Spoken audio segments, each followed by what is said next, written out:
श्रीमान प्रधानाचार्य ओम प्रकाश जी पूर्णिया से मुलाकात करते हैं, बताते हैं कि पावड़ी स्कूल में कैसी पढ़ाई है, क्या है, शिक्षा के बारे में, विकास के बारे में थोड़ी जानकारी लेते हैं। ओम प्रकाश जी, आपने पावड़ी स्कूल रे में अबारे वर्तमान आपरी उपस्थिति में कौन तरह पढ़ाई हाल रही है, कौन की विकास हाल रही है पावड़ी स्कूल रे में? अभी जो भी सरकारी विद्यालय है उनमें सरकार की तरफ से जो पहल की जा रही है हम उनको इम्प्लीमेंट करने का काम करते हैं। तो जो भी सरकारी योजनाएं हैं उनका लाभ ज़्यादा से ज़्यादा बच्चों तक कैसे पहुंचे, इस पे हमारा मेन फोकस रहता है। तो अपने स्कूल में भी जितनी भी सुविधाएं बच्चों को प्रदान की जा रही है उनका इम्प्लीमेंटेशन पिछले साल बहुत अच्छा रहा है।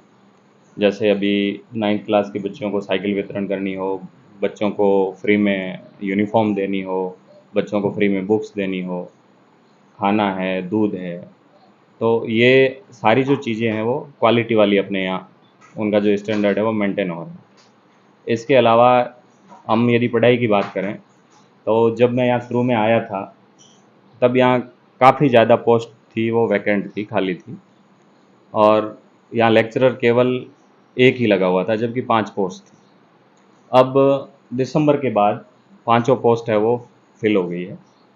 तो बोर्ड की जो क्लासेज हैं उनको पढ़ाई के लिए हालांकि जो व्याख्याता है उनका लाभ 2 महीने के लिए मिला केवल, पर फिर भी उन्होंने बहुत अच्छा प्रयास किया है।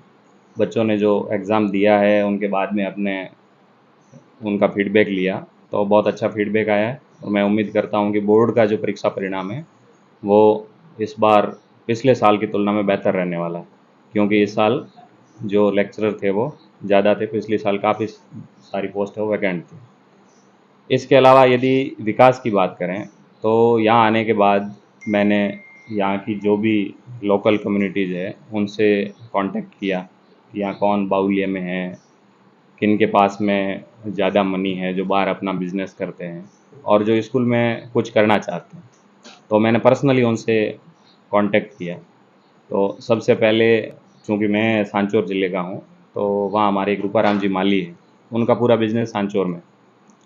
तो इत्तेफाक से एक दिन मेरा उनसे कांटेक्ट हो गया तो मैंने पहले काम की शुरुआत उनसे ही करवाई।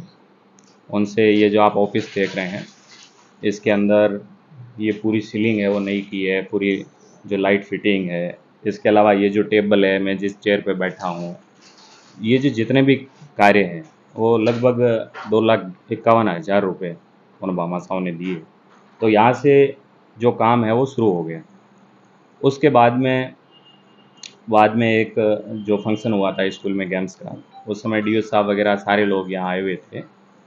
तो उनके एक भतीज, उनके परिवार के तरुण जी जो शिक्षक भी हैं, उन्होंने घोषणा की है कि वो लगभग 16 लाख रुपए की लागत से ये जो अपने सरस्वती का मंदिर बना हुआ है जहाँ प्रेयर होती बच्चों की, उसके आगे एक डॉम बनाएंगे, अभी अत्याधुनिक सुविधाओं से युक्त जैसा आजकल बनता है। तो उससे यदि कोई बड़ा फंक्शन करना हो, बारिश हो रही हो, तो उसमें लगभग 1,000 लोग बैठ सकेंगे, इतना बड़ा वो बनवा रहे हैं। वो अभी काम शुरू होने ही वाला है। ग्राम पंचायत से पूरे स्कूल के अंदर ब्लॉक लगाने का जो कार्य है, हालांकि उनकी जो सेक्शन है वो इलेक्शन से पहले आ गई थी और बाद में आचार संहिता के कारण वो कार्य शुरू नहीं हो पा रहा था, तो आज उसकी पैमाइश कर दी है, वो काम भी कल शुरू हो जाएगा। तो भौतिक संसाधनों की स्कूल के अंदर कोई कमी नहीं, यदि कोई कमी है तो उसको अपन समय रहते पूरा कर देंगे, क्योंकि गांव के लोगों का जो है वो बहुत ही अच्छा रेस्पॉन्स आ रहा है। यदि लोगों से अपन कुछ काम करने के लिए कह रहे हैं तो वो मना नहीं कर रहे हैं। अभी एक भामाशाह थे, उन्होंने 151 कुर्सी देने की स्कूल में घोषणा की, तो मैंने कहा इतनी कुर्सियों की हमें ज़रूरत नहीं है, आप एक काम करिए 51 कुर्सी दीजिए और बाकी के CCTV कैमरा लगा दीजिए। तो वो बहुत खुश हुए कि बिल्कुल आप तो काम करवाइए, पैसों की कोई कमी नहीं है।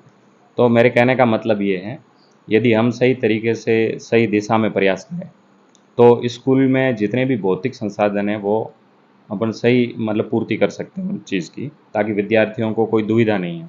इसके अलावा मेरे पास अब मैन पावर भी खूब है, सारे जो पोस्ट है वो लगभग 1-2 पोस्ट को छोड़ करके भरी हुई है और क्लासें भी सही तरीके से चल रही हैं।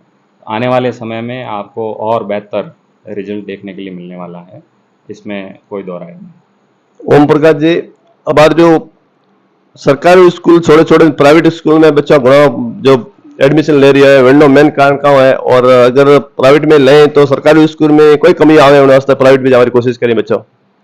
देखिए, गवर्नमेंट स्कूल में कमी की बात करें तो कोई कमी नहीं है, क्योंकि उन स्कूलों की तुलना में हमारे यहाँ वेल टैलेंटेड और ट्रेंड टीचर हैं, जो बीएड किए हुए हैं, एमए किए हुए हैं, और उसके बाद में जो कंपटीशन एग्ज़ाम होता है पूरे राजस्थान का, उसमें वो सेलेक्ट होते हैं, मतलब बहुत ज़्यादा इंटेलिजेंट है। और जो सेलेक्ट नहीं होते हैं वो मेरे ख्याल से प्राइवेट स्कूलों में जाते हैं, क्योंकि उनको भी कुछ कमाना है तो कहीं काम तो करना पड़ेगा, ठीक है। फिर भी थोड़ी बहुत यदि अपन बात करें तो सरकारी नौकरी लगने के बाद कि व्यक्ति को लगता है कि भाई मेरा अब जो पेमेंट है 1 महीने का फिक्स आने वाला है। शुरू शुरू में वो मेहनत भी करते हैं, हालांकि ऐसा सब नहीं होते, ऐसे कुछ लोग ऐसे होते हैं जो थोड़े उदासीन हो जाते हैं, जिसकी वजह से हो सकता है थोड़ी बहुत कहीं हमारी तरफ से भी कोई कमी रहती हो। बाकी अपने यहाँ ऐसा कुछ भी नहीं है। तो गवर्नमेंट स्कूल से जो प्राइवेट की तरफ आप कह रहे हो बच्चों का रुझान ज़्यादा हो रहा है, तो उनमें क्या है, एक तो थोड़ा वो ज़्यादा डेकोरम मेंटेन करते हैं, मतलब जैसे बच्चे टाई बेल्ट में जाएंगे, शूज में जाएंगे, उन बच्चों को रोज़ होमवर्क देना है। और क्योंकि उनका जो काम है प्राइवेट वालों का वो केवल पढ़ाना ही है और होमवर्क देना ही, जबकि हमारे यहाँ जो मैं कह रहा हूँ जहाँ कमी आ रही है, जैसे किसी शिक्षक को बीएलओ बना दिया तो 6-6 महीने तक वो उस बीएलओ का काम करता रहता है, बच्चों की तरफ ध्यान ही नहीं दे पाता, ठीक है। ऑनलाइन इतने कार्य कर दिए हैं, जैसे हर कार्य है वो आजकल कंप्यूटर से हो रहा है। आप किताब बांटनी हो, साइकिल बांटनी हो, भोजन बांटना हो, दूध बांटना हो, सब ऑनलाइन करो। बच्चों की हाजिरी भी रजिस्टर में लेने के बाद उसको ऑनलाइन आप चढ़ाओ, तो उसमें कहीं न कहीं हमारे जो टीचर है वो एंगेज हो जाते हैं, और जितना टाइम प्राइवेट वाले बच्चों पे दे पाते उतना हम नहीं दे पाते। तो यदि गवर्नमेंट ये जो गैर शैक्षणिक कार्य हमसे करवा रही है, यदि इनसे टीचर को फ्री कर दें कि भाई आपको केवल पढ़ाना है, तो मैं समझता हूँ प्राइवेट से कहीं ज़्यादा बेहतर हमारे जो टीचर है गवर्नमेंट स्कूल के, वो आपको रिजल्ट दे पाएंगे। पर हमें विभिन्न गतिविधियों में उलझा दिया जाता है, वो यदि नहीं हो, हमें उनसे फ्री कर दें, तो गवर्नमेंट स्कूल का कोई मुकाबला ही नहीं है। प्राइमरी स्कूलों में ये तो आपका स्कूल बड़ा है, प्राइमरी स्कूलों में बहुत मास्टर ज्यादा होते हैं, पढ़ाई कम होती है, जो आगे जाके वो बच्चे फंस जाते हैं, तो उस पर आप क्या बोल रहे हो? क्यों प्राइमरी स्कूल में लोग पढ़ाने के लिए भेजते हैं तो बच्चे तो ऐसे खेल कूद में सारा टाइम चला जाता है, आगे जाते हैं बड़ी क्लास में तो उसको दिक्कत आती है, और प्राइवेट में जाते हैं तो उसको जाके वो होशियार बनता है, और सरकारी स्कूल में आता है तो वो फेल होता है। उस पर आप थोड़ा शिक्षा के बारे में प्राइवेट वालों के लिए क्या बोल रहे हो और इस सरकारी वालों के लिए क्या बोल रहे हो?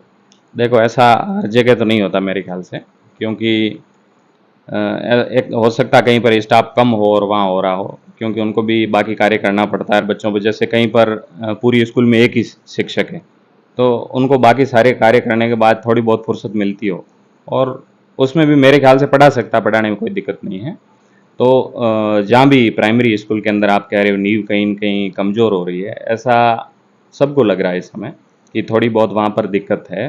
तो मेरे ख्याल से यदि सही तरीके से मॉनिटरिंग हो, जैसे हमारे पीओ के अंडर में लगभग 4 प्राइमरी स्कूल्स हैं, यदि हम सही तरीके से मॉनिटरिंग करें, हर महीने वहाँ जाए, चेक करें कि उन्होंने महीने में कितनी बार बच्चों को होमवर्क दिया, वो होमवर्क देने के बाद उन्होंने चेक किया है या नहीं किया है, रोज़ चेक करते हैं या फिर महीने में 1 दिन ही चेक करते हैं, फिर बच्चों में क्या सुधार हुआ, यदि उनका वो फीडबैक लेते हैं, उनके पेरेंट्स की महीने में 1 बार मीटिंग्स लेते हैं, तो मेरे ख्याल से कोई दिक्कत नहीं आने वाली है।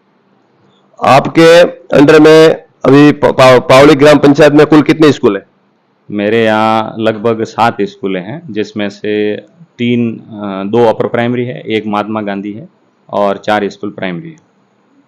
सब जगह की सूचना आपको टाइम पे मिलती है? आप उधर जाते हो, आप देख रेख करते हो कभी कभार? महीने में 1 बार जाना जरूरी है, कंपलसरी है, और हमारे उसका भी ऑनलाइन ऐप बना हुआ है, जिस पे जब भी हम विजिट पे जाते हैं तो उस दिन कितने स्टूडेंट प्रेजेंट थे, मैंने कौन सी क्लास में जा कर के बच्चों को चेक किया, होमवर्क टीचर ने दिया या नहीं दिया, जो एमडीएम का खाना बनता वो सही बना या नहीं बना, टाँके की सफाई हुई या नहीं हुई, तो ये सारी चीज़ें एक ऐप में मुझे फीड करनी पड़ती है, सबमिट करनी पड़ती है। और यदि महीने में 1 बार चेक नहीं करते, नोटिस आ जाता है कि आपने वो स्कूल चेक क्यों नहीं किया। तो हर महीने मैं जाता हूँ और विजिट करता हूँ वहाँ का, तो अब सुविधाओं में बिल्कुल परिवर्तन आया है, और आने वाले समय में आपको और ज़्यादा परिवर्तन देखने के लिए मिलेगा। एक बार ओम जी आप सरकारी स्कूल के बारे में, सुविधा के बच्चों के बारे में बताओ, उनका कि मतलब सरकारी स्कूल से उनको क्या फायदा है, कोई फ्री में मिलना, जो भी खाना पीना, जो भी, एक बार वो थोड़ा जानकारी दो। देखिए, बच्चा जब स्कूल में आता है तो आते ही उसके लिए सबसे पहली व्यवस्था है दूध की। पहली से 8वीं तक जितने भी बच्चे हैं उन सबको फ्री में दूध पिला रहे हैं। इसके अलावा जब 2 घंटे बाद लंच होता है और लगता है कि बच्चे को भूख लग गई तो उनके लिए खाने की भी सुविधा है। और सप्ताह में 6 दिन अलग अलग मेन्यू बना हुआ है कि आज ये बनेगा, आज ये बनेगा, कभी सब्जी कभी दाल, तो वो खाना मिलता है। उसके अलावा बच्चे को पढ़ने के लिए क्या चाहिए, यूनिफॉर्म चाहिए जो स्कूल पहन के लिए आएगा, वो भी गवर्नमेंट की तरफ से हर साल 2 यूनिफॉर्म फ्री मिलती है, उसकी सिलाई भी गवर्नमेंट दे रही है। इसके अलावा बच्चों को पढ़ने के लिए बुक्स चाहिए तो किताबें भी सरकार की तरफ से फ्री मिल रही है। बच्चों को छात्रवृत्ति मिल रही है, ओबीसी वालों को अलग, SC ST को अलग, माइनॉरिटीज़ को अलग, तो सबको छात्रवृत्ति मिल रही है हर साल। जो बच्चे पालनहार में, मतलब जिनके या तो पिताजी नहीं हैं या जिनके पिताजी लंबे समय से जेल में है या कोई असाध्य रोग एड्स या कैंसर से पीड़ित है, तो उनके बच्चों को पालनहार कहते हैं।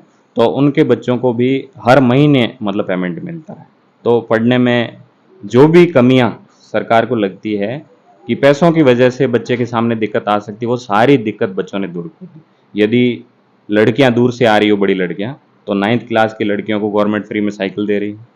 इसके अलावा यदि आप 75% से ऊपर बोर्ड में अंक लाती है लड़कियां, तो उनको गार्गी पुरस्कार मिल रहा है, फ्री लैपटॉप मिल रहा है, फ्री टैबलेट मिल रहा है। यदि डिस्ट्रिक्ट लेवल पे कोई बच्ची बहुत अच्छा परफॉर्म करके फर्स्ट आती है तो उनको विदेश जाने का भी मौका मिल रहा है, हवाई यात्रा करें मतलब गवर्नमेंट करवा रही है। एक राजीव गांधी करके स्कॉलरशिप है, वो बच्चों को मिल रही है। कहने का मतलब इतनी सुविधाएं हैं, यदि तल्लीनता से बच्चे उन सुविधाओं का लाभ उठाएं और जैसा गवर्नमेंट चाह रही है वैसा हम लोग इम्प्लीमेंट करें, क्योंकि गवर्नमेंट तो नीतियां बनाती है, उसको लागू करने का कार्य हमारा है। यदि हम उसको सही तरीके से लागू करें तो निश्चित रूप से राजस्थान में गवर्नमेंट स्कूल है वो बहुत ही बेहतर साबित हो सकते हैं। एक लाइव सवाल है, जो अभी 1-2 दिन पहले कुछ न्यूज सुना है कि अभी मोबाइल के लिए टीचरों अध्यापकों के लिए अलाउड नहीं है, तो ये उस पर आप क्या बोल रहे हो? देखिए, मोबाइल पहले ही अलाउ नहीं था। आज से लगभग 3-4 साल से हर साल हमारे पास ऑर्डर आते हैं कि क्लास के अंदर आप मोबाइल का यूज़ नहीं करें। जैसे अभी बच्चों की अटेंडेंस लेने के बाद ऑनलाइन करनी है, तो यदि एक कंप्यूटर सिस्टम स्कूल में लगा हुआ है तो टीचर लाइन में लग के वहीं नहीं करवाएंगे ऑनलाइन, उसको खुद अपने मोबाइल से करनी पड़ती है। वो करने के बाद में हमारे यहाँ सिस्टम ये किया हुआ कि मोबाइल सारे या मेरे ऑफिस में जमा कराएंगे और उसके बाद में क्लास में जाएंगे। यदि लंच के अंदर जब रेसिस अपन बोलते हैं उस समय वो मोबाइल का यूज़ कर सकते हैं। इसके अलावा कई टीचर ऐसा कहते हैं कि हमारे साहब कोई अर्जेंट काम हो जाए घर में, तो उनको मैंने बोला हुआ है जिनको लगता है कि मेरे बहुत ज़्यादा अर्जेंसी है, तो वो कीपैड वाला जो मोबाइल आता है जिसके अंदर एंड्रॉयड सिस्टम नहीं होता, अपन कोई गेम नहीं खेल सकते, सोशल मीडिया नहीं होता, मैंने कहा वो फ़ोन आप रख सकते हैं, फ़ोन आता आप बात कर लीजिए।